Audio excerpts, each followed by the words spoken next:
some of the big things I've learned, over the last few years, right? By these value add deals, it takes time, right? You go in and it's like, maybe it's 90% occupied. For some reason, there's always people that leave the day you take over, right? So there's always that like downhill, like you're a little bit on a downward slope initially until you start turning it around and going uphill. Sure. That patience. Welcome to the Threefold Real Estate Investing Podcast. This is the podcast where you'll not only learn how you can achieve massive success in multifamily real estate investing, but also how you can simultaneously pursue great relationships with your family and a better walk with God. You can achieve financial freedom through real estate investing without sacrificing the relationships that mean the most to you. Now, here's your host, Lee Yoder. Welcome back, Threefold listeners. I hope you're having a great week this week. We've got another great guest for you today. Jens Nielsen is joining us. Jens is the founder and principal of Open Doors Capital. He oversees the company's acquisition analyst, business development, and also the asset management, which we're going to get into today big time. I'm really excited for that. He directs Open Doors Capital's overall investment strategy, brings to the company over 25 years of experience in computer system management and organizational leadership, because before real estate, Jens was in leadership and technical roles in telecommunications and IT companies around the world. Throughout his career, he specialized in system implementation, optimization, and management. Also, he graduated cum laude from the University of Maryland with a Master's of Science degree. But then jumped into real estate. Jens, thanks so much for joining us, man. Really excited to have you today. Likewise, Lee. I'm excited about our conversation. I really want to cover the topic of asset management today, Jens. It's so important. I harp on it all the time. I really spent kind of the second half of 2022 really trying to focus on that in our business. How did you get into real estate? How did you go from IT to being in real estate now full time? Yeah, good question. So, I'm in my early 50s, and about 6-7 years ago, I was like, wow, I could see the path of having to stay in a W-2 job in the IT field for another 20-25 years. I was like, wow. That's that I didn't like that because, it's, technology changes so quickly. I would have to learn a bunch of new technologies. So it's like, man, I don't really want to start over and learn all this new stuff and, competing with all these young kids coming up. So I was like, man, I need to change. And I just kind of stumbled on real estate, picked up, as you remembered clearly, I picked up the How to Invest in Rental Real Estate by Brandon Turner. And I was like, wow, this is the path, right? And started out very small, buying some fourplexes in Albuquerque, New Mexico, and has then over the last, 6+ years scaled into syndications and doing this full time. I left my job like 2 years ago. So wow. Congratulations. That's awesome. Yeah. Thank you. What I was thinking is like, you talk about technology and how quickly it changes. And that's so true. And you're like, well, I don't want to, keep learning new things. Well, you did have to go and learn a new thing with learning real estate, but real estate does not really change that much, right? So, you're learning at one time. Sure, you're learning one new thing, but then it's going to pretty much stay the same for the rest of the time that you're doing it, right? Versus, technology, man, every year or two, it's just so rapid these days. Absolutely. Yeah. What's your portfolio look like now today, Jens? What is your asset? So we had over 2,000 units. We have now sold, I think we sold 4 deals last year. So we're down to, I think, 1,500. We own anywhere from, I think the smallest one I own, just me and my wife, is 11 unit up to the largest portfolio that's like 187 units, right? Wow, so it goes from JV, Are you spread out all over the country or? Albuquerque, New Mexico, because I live in New Mexico. Some stuff in Oklahoma, Ohio, and Pennsylvania. And just because of where my partners happen to be, where deals presented themselves, that seemed to be kind of that upper Midwest. All right. Well, yeah, that's going to be really interesting because not only asset management and managing the properties that you own in New Mexico, where you're located, where you can drive to them, but also up to Oklahoma, all the way up to Ohio and Pennsylvania. So, let's jump into that. So just high level, Jens, when you think of asset management, what does that mean to you? It's really just managing the business plan, right? When we put a deal together, we come up with some underwriting and a plan that we then share with our investors. So the day the deal closes, everybody, kind of shaking hands and are happy, and they realize, well, that's when the hard work starts. So Oh, it's for actually sure. implementing that, right? That's really Yep. what I look at what asset management is: project management, managing the property manager, managing the general Yes. contractor, and all that Yep. stuff. What are maybe some of the differences, Jens, or do you not see it that differently when you're managing a property as an asset manager in New Mexico versus Ohio? Um, if when I'm managing my own deals, I don't have anybody else to answer to, right? So I can kind of just make the decisions in what serves me the best and how much Got it. effort I want to put into it, right? So, Yep. some of these deals I bought early on, I was like, I don't really care if it takes a few years to stabilize them and these things, right?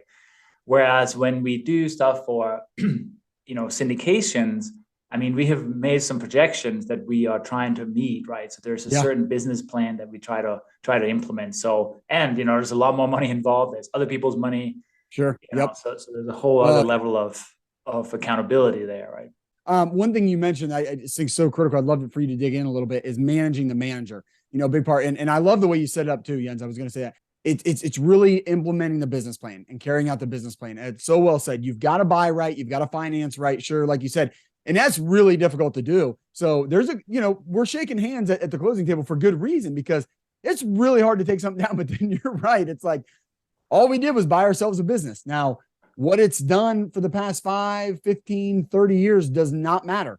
What matters is what it does for the next 3 to 5 years, right? And that's up to us, but it's a lot of it's up to the property manager. So you've really got to manage that manager. So dig into that a little bit for me, Jens. What are maybe some of the most important things to think of with that? And then how do you carry that out? What are some of maybe your practices to make sure you're doing a good job managing the manager? We try to always share our projections with the property manager. Ideally, even before we close the deal, as we're on the contract, we negotiate and talk with property management companies, and we say, okay, this is our business plan. Do you agree? Do you think it makes sense, right? So we're not operating in a vacuum, and it's unrealistic. So always have that partner, the property manager as a partner. Right. And then basically say, hey, this is the plan. Do you guys agree? And if they do, it's like, okay, how are we going to implement it? So really stay on top. Let's say we have a value add deal. We need to turn a bunch of units. How are we going to manage this? What's the schedule of getting people out of the, and turning the units? So basically help them implement the business plan that you have shared with them. I think that's really important. And, talk to them every week, especially if you're in the stabilization period. Talk to them every single week, right? Hold them accountable to, showings and leasing and collections and turns if they're managing their turns, right? And I really, if somebody, people see behind me the EOS book. Yeah. I really believe in dashboards, so hold them accountable.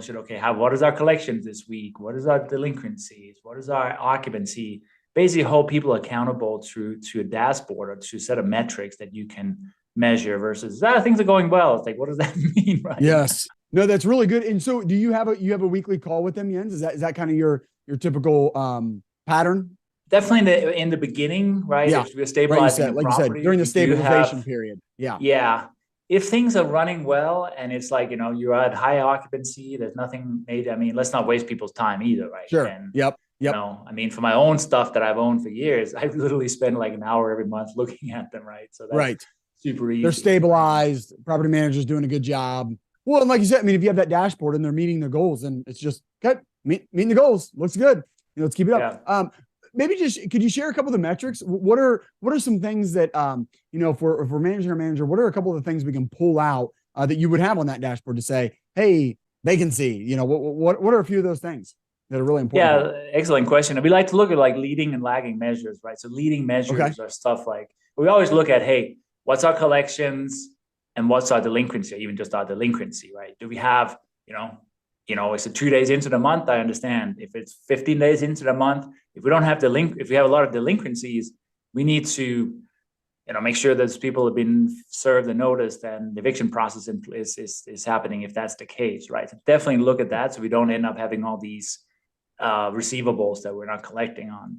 Then we tend to look a lot at if we are still like in that lease up period, we look at leads, where the leads are coming from. Okay. We look at, showings, we look at applications, and we look at new leases, right? there's a funnel, maybe there's 100 leads to 50 showing to 20 applications to 10 leases or whatever that is, right?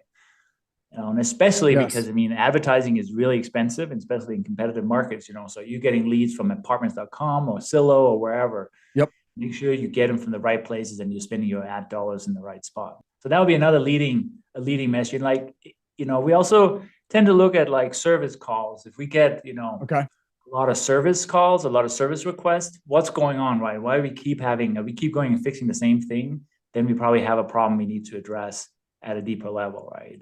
Right.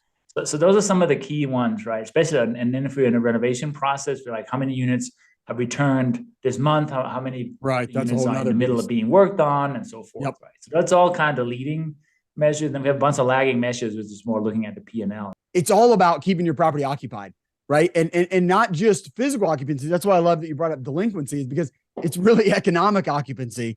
So you can be 96% occupied and feel great, and you got a bunch of delinquency, and maybe you're not going to get that back, and you're evicting these people, and actually only 90% of the people paid. That's very different. So staying on top of that with your property manager, so important. I mean, I know I've, made the mistake in the past of not doing that.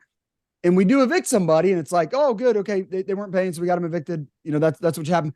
But they owe us $4,500.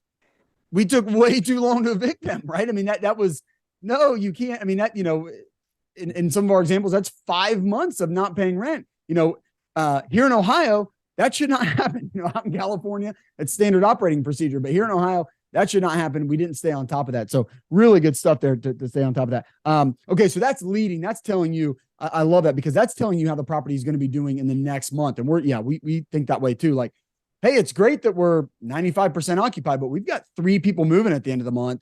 And, with these couple vacancies that we have, we're not seeing a lot of leads coming in. So I'm not feeling good that we've got 3 more people leaving, right? So that's why it's leading. You're thinking about what's coming in the future. But once you get it, once the property manager collects everything and and you're looking at last month, okay, how did we do last month? So that's more of a lagging indicator, right? What are some of those, Jens, that you're looking into to see how did we do last month? How are we doing? Yeah, so that's really the financials, right? The profit and loss statement that you should get from your property manager in some sort of form, right? Right. And we tend to look at stuff that's variable expenses, which could be, again, your repairs and maintenance. Maybe you should have a clue if you've had 50 work orders last month that your repairs and maintenance may be high, right? Also your turn or your rehab cost, keeping really good track on that and manage that against your the budget you had, right? Because we have sometimes, we have certain amount of dollars for CapEx, we spend that money. It's like, wow, now it all has to come out of cash flow. What is that going to mean? Oh, yeah, that'll hurt. Yeah. So those things, right? And then, we tend to look at, it being, in Ohio, we know how expensive gas and stuff like that is in the wintertime, right? So we like, how is our fluctuations of our utility bills? Because we have boilers, systems that burns a lot of gas, right? So how are some of those utility bills going up and down? Are there ways to implement savings and other things? So that's more of like kind of the analysis of the P&L. As there are places for savings, right? Yes.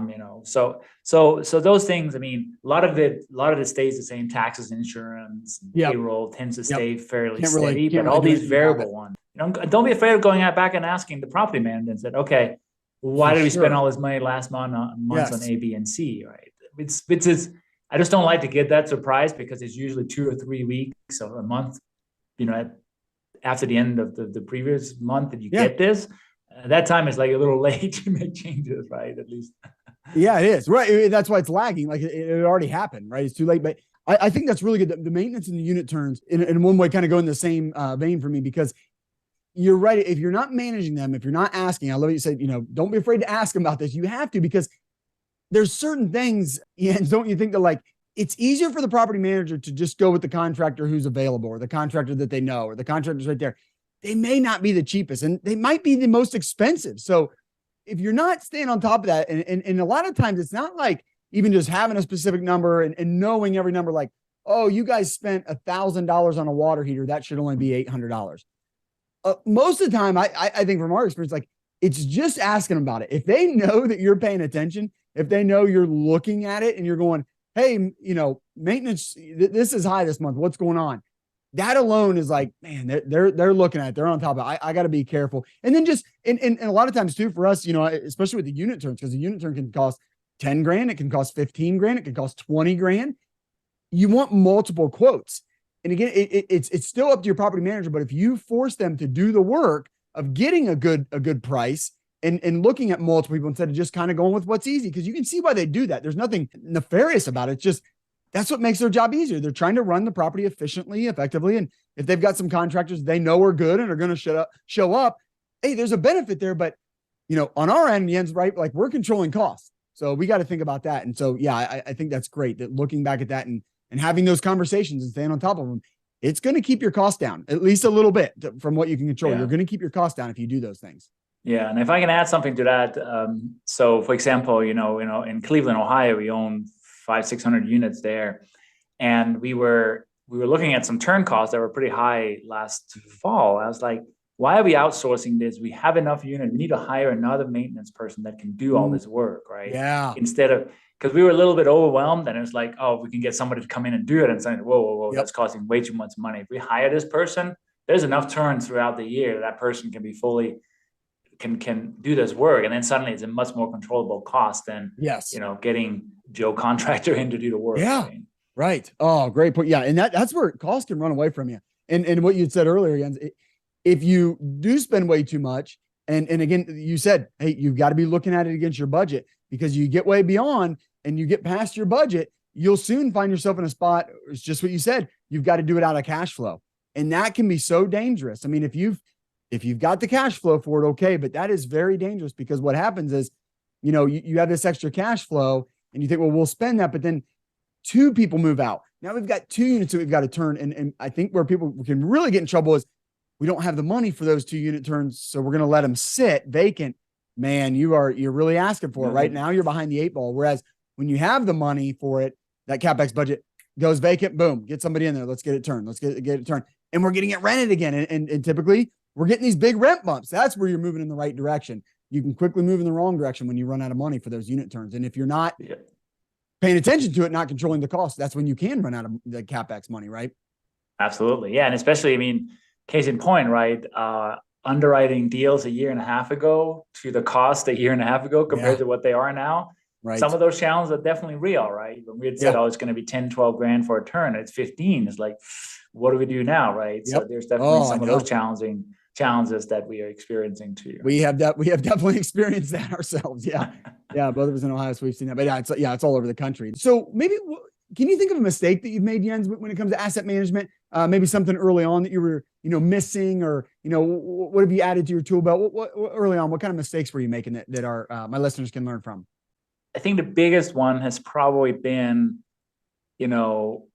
especially with deciding on distributions, right? So we look at the P&L, it's like, yeah, it looks good, we could distribute. It's like, oh, wait, well, we maybe forgot that, and the P&L may not show how much reserves we're putting aside, how much principal we're paying. So while that's money that is kind of yours, it still goes out of your bank account, right? So you're like, oh, it looks good, NOI was good, but it's like, oh, there's all these other things that we're not really paying attention to. So we've been guilty of over distributing a little bit early on. It's like, oh crap, now we're a little bit in a tight spot here, right? So I have to slow down distribution or hold it back, right? So. Yep.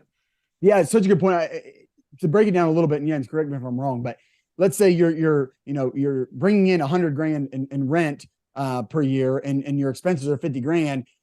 You might want to jump to the conclusion and say, cool, we got 50 grand. And so if we want to send out a distribution, which is 20 grand to our investors in order to get them, their 8% preferred return or whatever it is, 6% preferred return. Yeah, we've got that. That's easy because we got 50 grand here. But like you said, wait, we haven't taken out reserves yet. Okay, let's take 5,000 out, down to 45. We got to pay our loan. That's not it. That's not a part of the expenses. That's below the line, right? Our loan might be $30,000. Okay, now we're down to 15, right? So shoot. Now we don't have that 20,000 that we thought we had to send out, right? We've got 15. So really good point. And those reserves are so key. I've definitely made that mistake too, where, you feel good about, I don't know, $50,000 sitting in your account or something. This would have been on, some smaller properties, but you feel good about that. So maybe you don't feel like you need to add to it, or maybe you feel like, if we put an extra $500, per month, or an extra $1,000 per month, that's good. And man, it can go so fast. So if you're preparing for anything, you need to put away a lot of reserves. So yeah, it's a really good point, Jens. And I was just thinking as you were talking, that's a huge part of what asset management is. That's asset management from a very high level, is managing where's the money going, where can we send it out, what are we paying for, how much do we need to hold back. It's really a high level view, and that's what an asset manager has to be able to do. Any more on that? Just like kind of from a high level, being that asset manager that's got the vision, that's got the plan, and making sure we're pulling all the right strings, doing the right things. I think another key thing that we do is like, adjusting our budget every year, right? So, we come up with an underwriting budget and we try to follow it the first year, and it's always wrong. It's either better or worse. But then after that, actually really understanding how the business operates or the property operates, let's come up with a realistic budget for the following year, right? We spend some time on that, but tends to, it's like, oh yeah, this is probably what real, better or worse, but that's where it's at, right? So I think just having that conversation and communicating that with your partners and the property manager and all that stuff, I think spend a lot of time on that as well. Yes. Yeah. Communicate with the property manager. Again, that's your partner. I love how you said that. They're your partner, but they have to know what you're looking for, what the plan is. And yeah, year to year that can change. I mean, depending on what happened in 2022, you might have less money coming into 2023. Okay, we gotta scale back, we gotta pull back. Maybe don't be as aggressive on getting people out. Maybe we thought, let's get real aggressive and do $50 rent bumps, but then more people are going to leave. So maybe let's just do 25 because we're not ready. We don't have the CapEx reserves to do as many unit turns this year. So let's keep some more people. Or we're not so sure about the economy. We're not so sure we'll be able to fill those units if we get all these people out. So let's scale back. Maybe not be so aggressive. But the property manager doesn't know that unless you redo your budget for 2023 and have that conversation with them. Hey, Threefold listeners, just want to take a quick break from the show to introduce you to our sponsor, Pure Property Solutions. They specialize in CapEx projects for multifamily and commercial properties in the tri-state area. They handle painting, carpentry, roofing, windows, and more. The Pure Property Solutions team prides itself on quality work for a fair price with excellent customer service. They are adept at keeping a good relationship with residents at the job site and are always willing to work toward a creative solution while keeping finances in mind. I can speak to this firsthand. We've worked with Pure Property Solutions on a big project we had that they put in all new windows for us, all new decks, did some roof work for us, and we just had a great experience. They deliver quality product. They have good craftsmanship, good communication. And to be honest with you, like not everything went perfectly, but when things didn't go perfectly, they returned our call, they fixed it, they got out. They heard us and they made it right. And that's what you want. Check them out. If you've got a big CapEx project in the tri-state area, check out Pure Property Solutions. The link will be in the show notes. Now, back to the show. Well, Jens, as we wrap it up here, this has been really good. I was telling you before the show, like asset management is so important to me. I think, and I think I said this, but you've got to buy right. You got to finance right. And once you do that, you've got to operate the property right. Because even if you bought right and finance right, you can run it downhill from there. And even if maybe you overpaid, if you operate that thing really well, you're going to be just fine because you're going to be able to hold on. And I think one great saying is you can almost never lose money in real estate unless you're forced to sell. And if you operate well, you'll never be forced to sell. You'll operate it well and you'll sell when you want to sell and you'll sell for top dollar because you're operating really well. So really good stuff. I always like to wrap up by asking, what do you think is the key ingredient for being a successful real estate investor? Patience. Oh yeah, good one. That's the hardest one. Why would you say that? No, I think it's just, some of the big things I've learned, over the last few years, right? Buy these value add deals. It takes time, right? You go in and it's like, maybe it's 90% occupied. For some reason, there's always people that leave the day you take over, right? So there's always that like downhill, you're a little bit on a downward slope initially until you start turning around and going uphill. Sure. So that patience, right? So real estate, it can make you rich in the short term. It can make you incredibly wealthy in the long run. Just having the patience and understand is the best place to have your money. So that's I think is the best one. And I think that's so prevalent today, Jens, because people that got into real estate maybe 2 years ago probably got a full sense of how quickly you can, sell your property for double the amount you bought it for. Because, and I bought a couple, well, gosh, it's been three and a half years ago almost now, but we doubled in like a year and a half. It was ridiculous, but it's not normal. That is not normal. I think we're going into more normal times now. So yeah, it's so important. Preach patience. You've got to have patience. Jens, flipping that question a little bit, what does it take? And maybe what are some things that you do, but what is that key ingredient for having success outside of real estate, with your family, with your faith, if that's important to you, those type of things, maybe the things that are a lot more important than real estate, but having success there while pursuing success in real estate investing. Yeah, so I mean that was a hugely important thing to me. Why I wanted to embark on this new path, because I'm from Denmark originally, hence the accent and the name. Yeah, And cool. I've lived here in the U.S. for 26 years now, coming up in 27. But I never really, all these years, go over there for a week at a time and just try to reconnect with my family.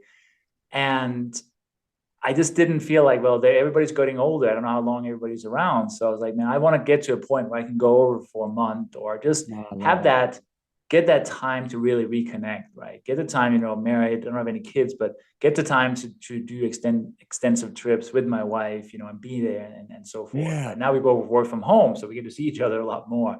So that was really the thing, right? I wanted to regain my time, my freedom, my connection with family and friends and the community, right? That was the reason for it all. And I'm happy to report, like in early 2022, I went to Europe for a month, right? That's awesome. And here in February, I mean, you made sorry, it. what's that? I say you made it. Yeah, that's awesome, man. Good for you. That's great. Here in February of 23, I'm going on a ski trip, and then my wife and I are going to New Zealand for a couple of weeks, right? So we're creating that life that we want for ourselves. And I think that's just an important part of it. Yep. And as long as you asset manage well, then you can step away from your properties, right? Because they'll keep running smoothly. Right? Now I'm hiring somebody to do my work. Oh, yeah, absolutely. That's awesome. Yeah, really good stuff. I appreciate that. I mean, patience is so important, and man, family is so important. If you're patient and you do the right things and you asset manage well, then you can really have some great time away with the family and take them on to Europe. That's awesome. It kind of brings it full circle.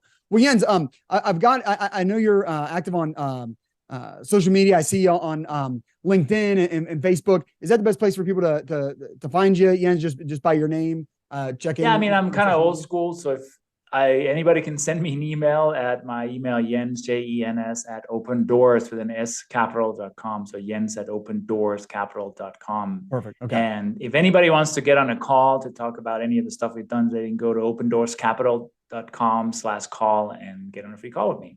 Awesome. Perfect. We'll put all that in the show notes. That's good stuff. Well, great. Thanks again, Jens.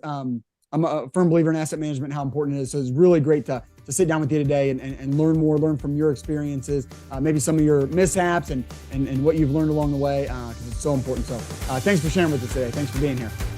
Absolutely. It was a wonderful time. Have a good day. You too. Take care. Thank you for joining us for another great episode.